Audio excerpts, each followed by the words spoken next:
we can really quickly go out to the most recent update real quick about Landon Dickerson. Of course, he got injured at the open practice. People were kind of losing their minds, right? Because he was on the injury report with a knee injury the day before. And there were questions about why Landon Dickerson was even on the field in the first place. And some of that might be a valid critique and a valid concern. But it seems like it's going to be some good news. So we're going to actually go over to Ian Rappaport. I saw John Clark kind of put out something similar, but let me throw this on the screen really quickly. There was initially fear that like Dickerson had a really significant knee injury. We're not going to downplay injuries on the show. But I would argue that this might be like a better outcome than like a ligament. I know that meniscus surgeries, especially as it pertains to like Joel Embiid, have not exactly been good or great. So we're going to kind of be careful, I guess, in the way that we couch this. But I would say that like on the whole, I probably feel a little bit better about this. So Ian Rappaport put out around 4:30 on Monday.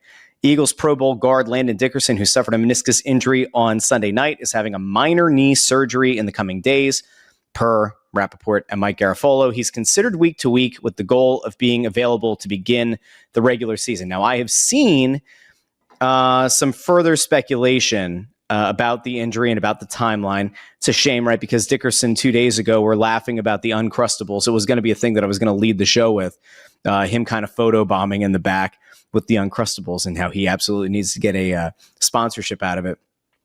But there have been some thoughts that just based on this kind of an injury, while he might be week to week, and while he might be able to come back perhaps as early as the regular season opener, you don't want to do anything stupid. You don't want to do anything that's going to put him potentially in harm's way.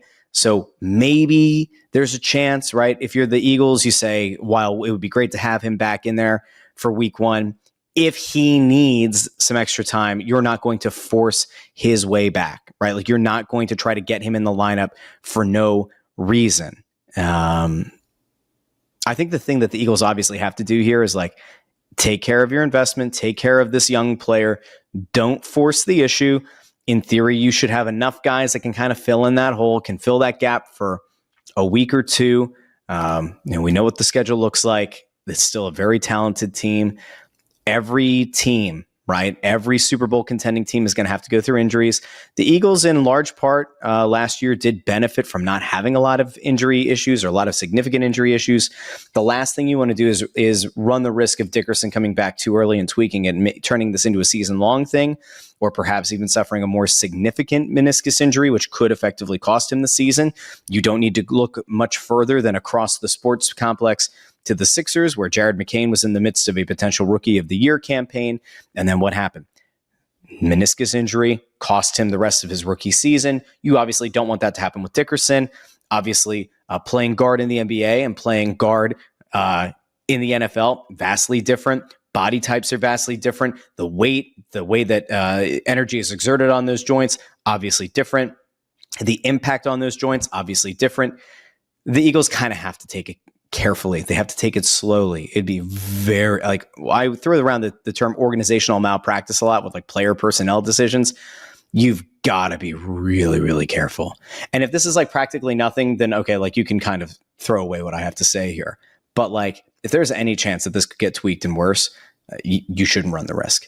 I see Peter Tom Willis says, it's just a shaveroo. I like that name.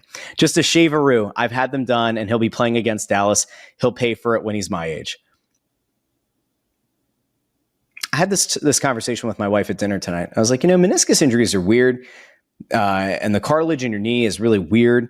And like, if you think back to like Bynum, and you think back to even like Embiid having multiple issues, you hear about how there's only so much cartilage there, and that eventually it wears down. And if the cartilage can't be replaced, or if it doesn't, if it doesn't grow, and if you aren't going to put in like some kind of an artificial cartilage in the knee, the bones just rub together, it's going to cause a ton of pain. It's going to, inhibit your ability to move in the way that you want to, obviously.